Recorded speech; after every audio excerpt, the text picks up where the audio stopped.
नमस्कार दोस्तों, मैं नीना खजूरिया एक बार फिर आप सभी का अपने एजुकेशन चैनल खजूरिया कॉम में बहुत बहुत स्वागत करती हूँ।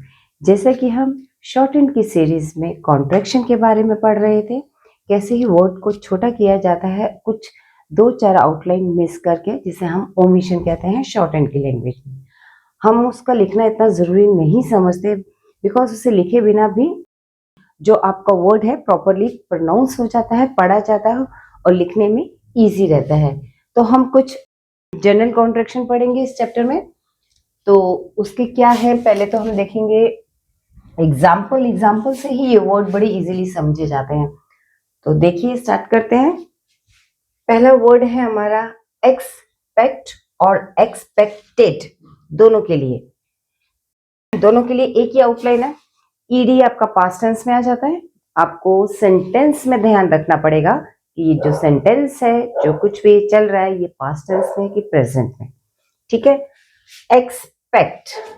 एक्सपेक्ट में हमने क्या किया, एक्स पी, सिर्फ एक्स और पी बनाया और यहां ईसीटी आपका जो है, ईसीटी साउंड करता है एक्ट की।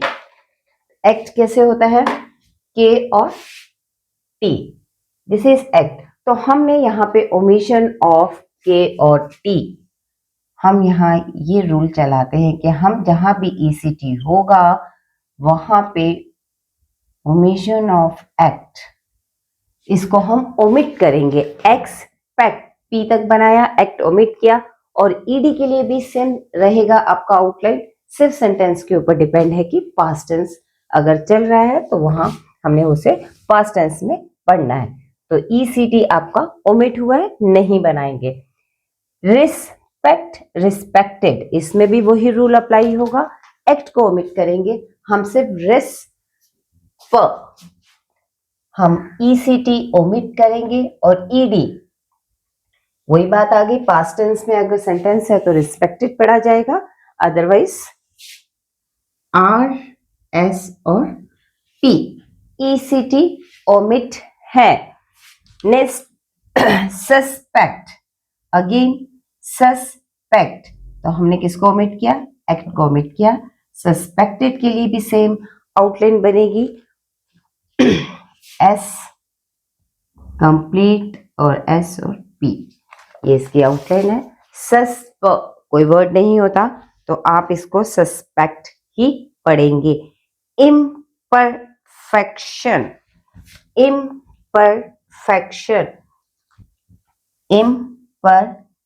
एक्ट को हम छोड़ रहे हैं,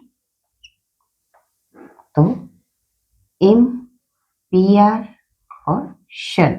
इम्परफेक्शन, इम्परफेक्शनली में सेम ही रहेगा और इम्परफेक्ट के लिए भी यही आउटलाइन रहेगी। आपको पढ़ते समय थोड़ा सा सेंटेंस के ऊपर ध्यान देना पड़ेगा।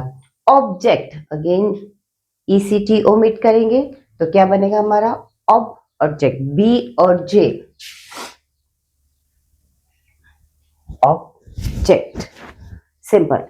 सब जगह आप देखिए पी, मोस्टली पी के बाद ईसीटी आ रहा है। ऐसा कुछ नहीं है कि प्रॉपरली पी के बाद ही आएगा, पर मोस्ट ऑफ द टाइम आ रहा है। जे के बाद भी आ रहा है, ऐसा कुछ नहीं।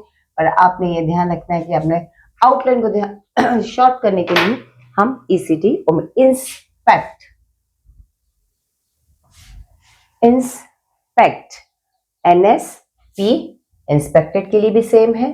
प्रोस्पेक्ट, अगेन ईसीटी ओमिट, पीआरएस और पी, पीआरएस और P.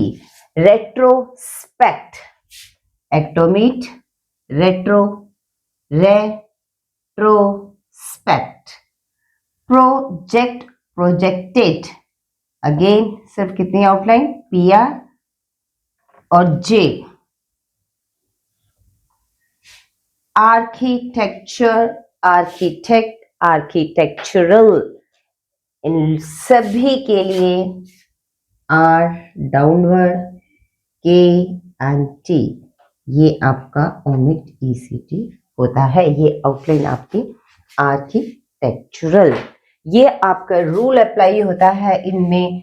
Omission of act, act means के और टी, हम के और टी का साउंड नहीं लिखेंगे। और भी नेक्स्ट है, नेक्स्ट हम देखते हैं क्या वर्ड्स हैं। नेक्स्ट हमारा ओमिशन आ जाता है। नेक्स्ट ओमिशन में हम क्या करेंगे, ओमिशन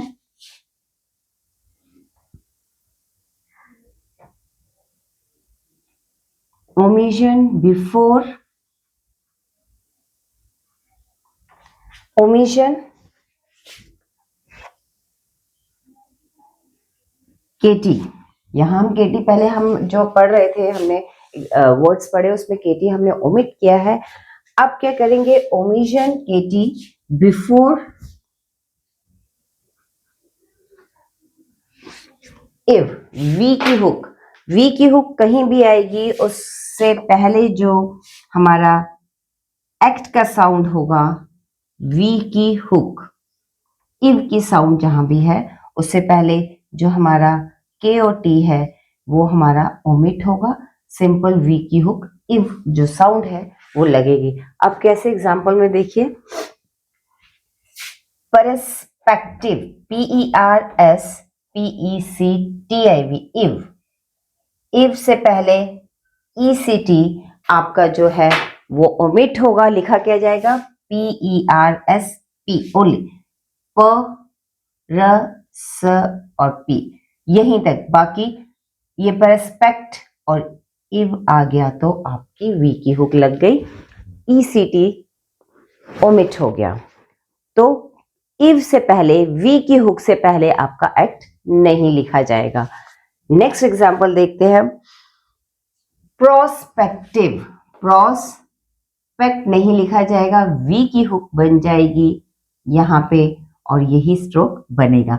अब ये पी आर है, हमने हुक पढ़ी है आर की, यहाँ पे बीच में वॉवल की साउंड थी इसलिए पी आर अलग बना, तो यहाँ पे प्रोस्पेक्टिव वी की हुक लग जाएगी, ECT आपका ओमिट हो जाएगा। प्रोडक्टिव, अगेन अब हटेगा, वी की हुक लगेगी, प्रोडक्टिव, डी और वी की हुक। ऑब्स्ट्रक्टिव, ऑब्स्ट्रक्टिव की हुक। ऑब्जेक्टिव, ऑब्जेक्ट हमने पढ़ा था जे, और वी की हुक लगेगी, ECT, सिटी इसमें omit. Destructive, destructive, again V की हुक, ECT हट गया। डिस्ट्रक्टिवली, डिस्ट्रक्टिव, VL की हुक, टिवली, ये आपका ओमिट हो जाता है, ECT।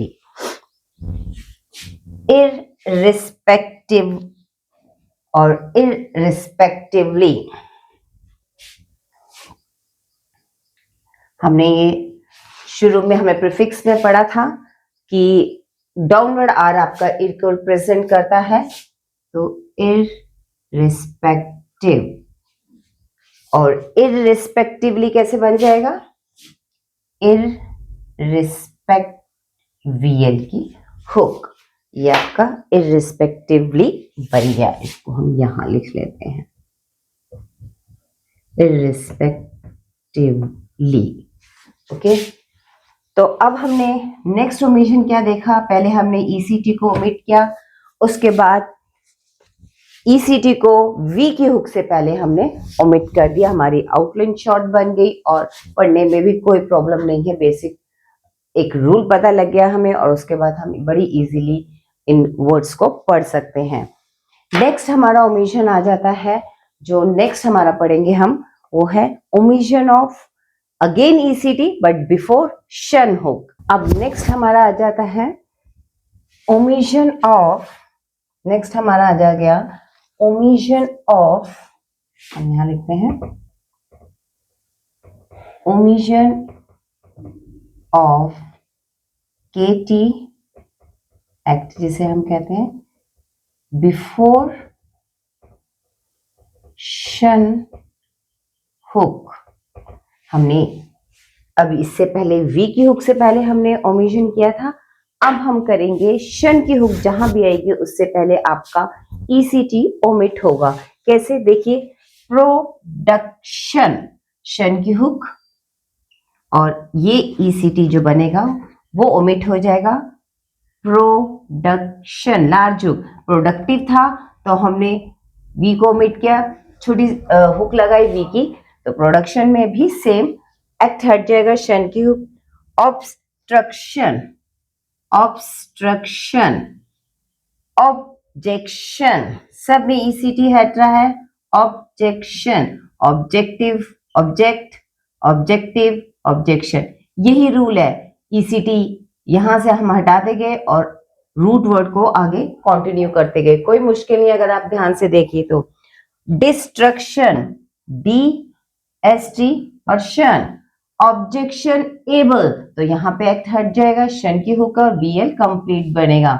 ऑब्जेक्शन एबल हमने पढ़ा है कि शन हुक के साथ हुक अप्लाई ना होके बीएल का स्ट्रोक कंप्लीट बनेगा। ज्यूरिसडिक्शन, जेआर की हुक, एस और डी और शन, ज्यूरिसडिक्शन। इंट्रोडक्शन, ढक हट जाएगा, शन लगेगा, एक्ट हटेगा।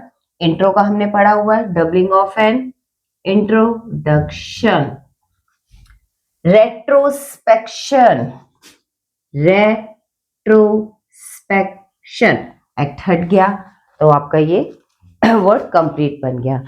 तो ओमिशन कोई भी डिफिकल्ट नहीं है, आपने सिर्फ रूल सीखना है। अब हमने इसमें ओमिशन ऑफ एक्ट सीखा, एक्ट लिखना नहीं है।